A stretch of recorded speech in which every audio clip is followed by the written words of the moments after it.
was a time when we saw the white man, our colonial powers, as our enemies. But I think, no, not that I think, something that is worse than an enemy is a traitor. Yes. And when we won our freedom, some of our countries were led by some of the most noble nationalists, of our time.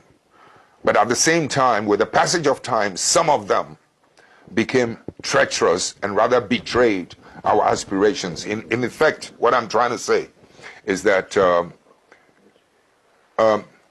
as bad as an enemy can be, I think something worse than an enemy is a traitor.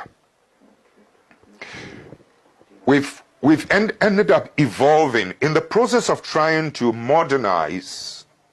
We've ended up being westernized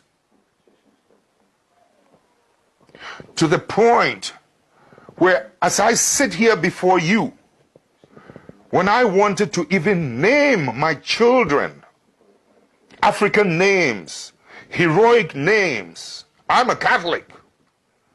The Catholic Church, or that character, back at home, said, no, I cannot. They'll have to be Catholic names. I mean, those Catholic names are European names. I went through an argument with this priest, and I said, listen, I have a right to my identity. Don't take away my identity. Okay? I mean, Christianize me if you may, but don't westernize me. There were times, my wife and I is a great graphic artist. We made some beautiful Christmas cards that depicted Christmas in an African setting. And the Christmas cards sold so well, even with Catholic nuns, white Catholic nuns. We wanted to secure the patent. I went to an office, the Registrar General's office, to secure the patent. Can you believe that this fellow African, Registrar General, looking at my black personality, black face, told me that, no, I cannot.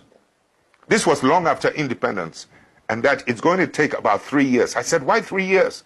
He said, it'll have to go to England. It will go to England, and it might take about 3 years before I'm granted the right to that patent or whatever it is that register. In other words, in effect, what I'm trying to say is that, so I have no right to even my creativity.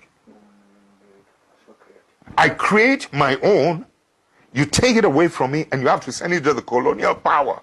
3 years later, when they have reproduced it, and I have no more right to it. So as an African, when you're talking about democracy, etc., let's put it aside. Let me bring you to the current modern situation. We end up with injustice. We end up with corruption. We end up with poverty. We end up with the worst possible things. We end up with the image. I don't have to tell you the image that you have in Africa. I don't have to tell you. Please, I know the potential of humanity. So when you're talking about the effects of some of these things, sometimes, these superpowers must learn to accommodate and to live and to accept patriotic leadership, patriotic citizens. Too often, they're happier with people who are not patriots. But if the media, especially in America, for instance, could give you both sides of the story as pertains to foreign policies and foreign actions, you will bring so much pressure to bear, because you still live in a world with the capacity and the ability to be able to influence your presidents. You can impeach your presidents like in America. So you as a people still have power, unlike us. In Africa, they disempower.